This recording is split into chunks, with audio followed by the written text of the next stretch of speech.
Ok. Bonjour. Le but de ce cours, c'est de vous familiariser avec certaines notions de mathématiques que nous allons utiliser dans le cours de physique générale 1 avec votre section. Nous commençons d'aborder d'abord un peu les nombres complexes, ce qui est utile pour les relations trigonométriques. Après, nous demandons la question quelle notation d'analyse nous utilisons et un élément important, comment faire une approximation linéaire d'une fonction. La troisième section qu'on va parler, c'est quelle fonction vous avez besoin de savoir intégrer. Et après, on entre dans la matière qui fait le plus de difficultés, ce sont les vecteurs. J'introduis la notion de vecteur pour comment on utilise ça pour la physique. Et on va aborder la façon avec laquelle on peut multiplier un vecteur avec un autre. Une petite introduction au système de coordonnées que nous utilisons.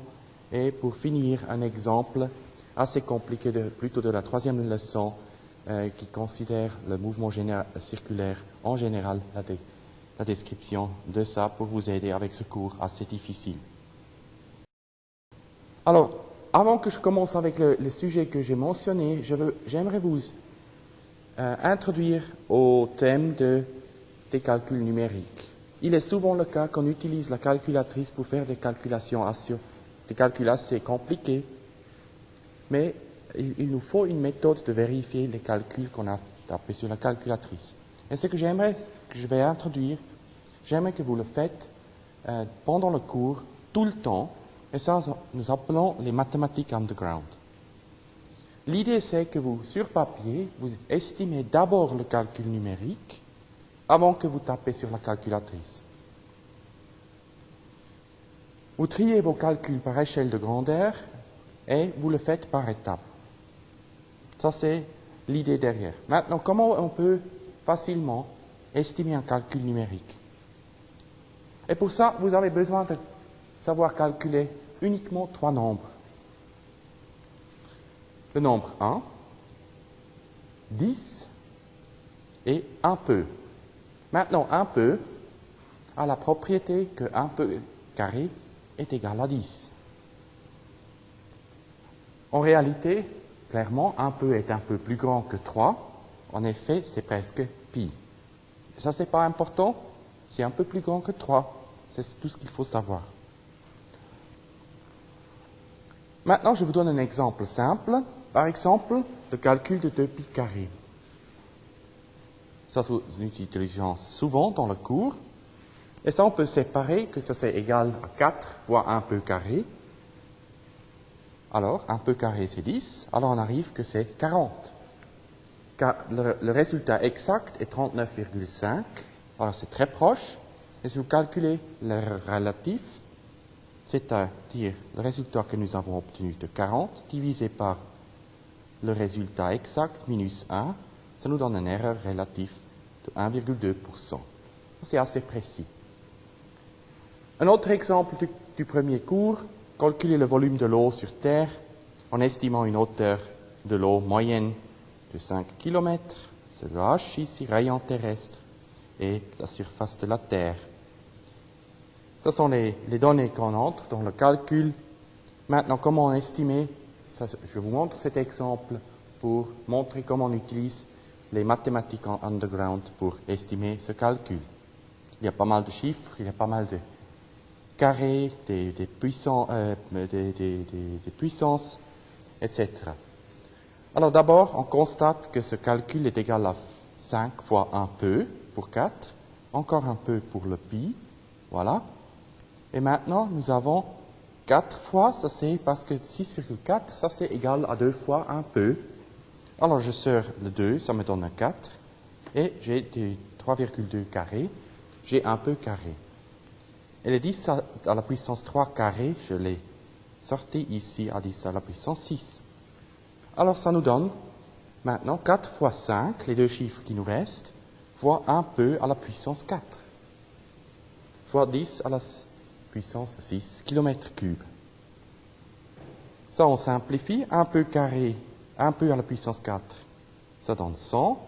4 fois 5, c'est 4 c'est un peu plus que un peu, 5 c'est un peu moins que 2, 1 fois un peu, alors ça nous donne un peu fois 2 fois un peu fois 100. Et maintenant vous calculez tout ça et vous arrivez au résultat de 2 fois 10 à la puissance 9 km3. Conversion des unités, nous avons un volume de 2 fois 10 à la puissance 18 mètres cubes. Le calcul exact, si vous tapez sur la calculatrice, ça vous donne 2,6. Alors c'est déjà assez proche. Avec ça, quand vous arrivez au résultat avec la calculatrice, vous pouvez avoir confiance que le calcul, que vous avez, les nombres que vous avez entrés dans la calculatrice sont à peu près justes. Voilà.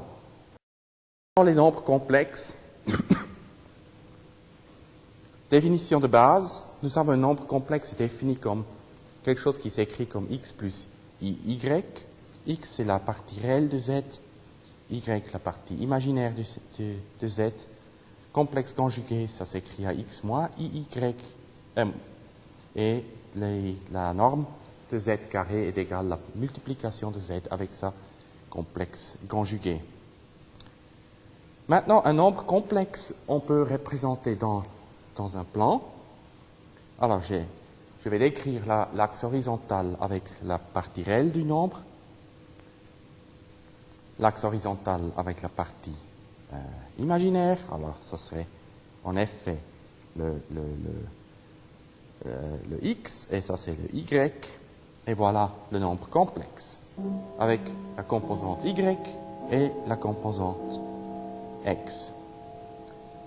Dans cette forme, on écrit le nombre complexe comme partie réelle z plus i fois la partie imaginaire z. La même représentation peut se faire dans les coordonnées polaires.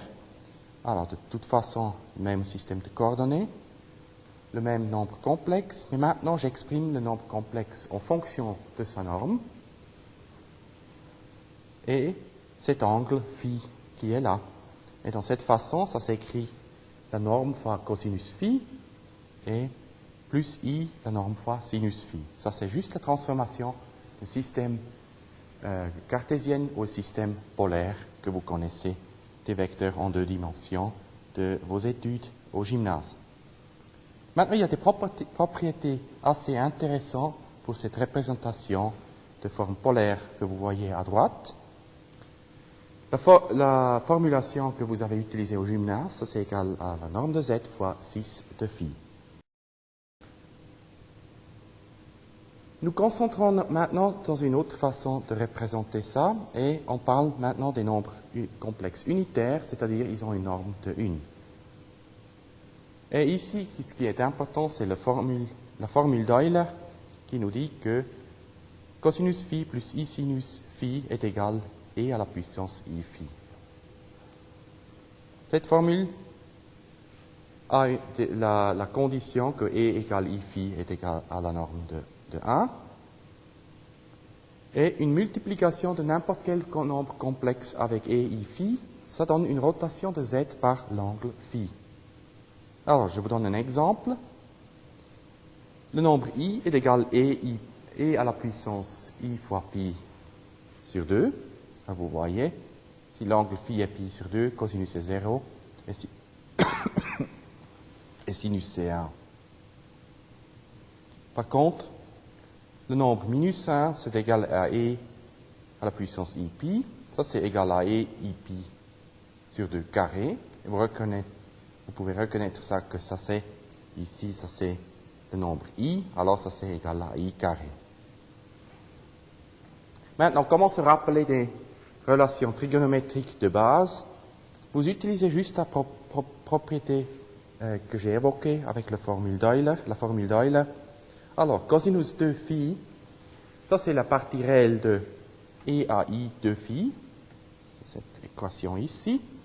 Ça c'est clairement aussi une autre façon d'écrire le même nombre, ici avec e i phi carré. Et maintenant vous calculez l'expression ici, prenez la partie réelle et vous arrivez à l'expression cosinus carré minus sinus carré. Alors, si jamais vous êtes coincé dans un examen, soit physique, soit analyse, n'importe quelle chose, et vous ne vous souvenez pas exactement des relations, vous avez oublié utilisez votre espace sur votre feuille de support. Ça, c'est une façon facile de se rappeler des relations. De même façon, sinus 2 phi. Maintenant, ça, c'est la partie imaginaire de la même expression. Et, par exemple, cette expression, ça se développe assez facilement avec des calculs de polynômes qui contiennent des sinus et des cosinus. Voilà. Quel est le support des maths du cours? Nous avons combiné le Giancoli qu'on utilise pour tous votre 4 cours de physique générale avec le livre de Mimandas qui s'appelle Mathematics for Physics with Calculus, les chapitres pertinents dedans et une édition spéciale pour vous montrer le cover de ce livre sur les maths. Ce n'est pas un livre de maths, c'est un livre écrit par un physicien qui vous montre l'utilisation de la mathématique pour les physiciens. Ok, continuons maintenant avec le théorème fondamental de différenciation.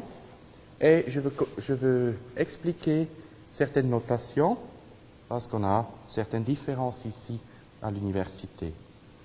Alors, vous connaissez peut-être l'expression f' de x, comme la dérivée d'une fonction f. Ça, c'est la notation de Lagrange. La notation avec un y et un point là-dessus, ça, c'est la notation de Newton. Et il y a aussi la notation de df sur dx. Ça, c'est la notation de Leibniz et c'est celle que j'utilise dans ce cours. Mais les 3 notations sont tout à fait, conventions sont tout à fait équivalentes et ont la même droit d'être utilisées.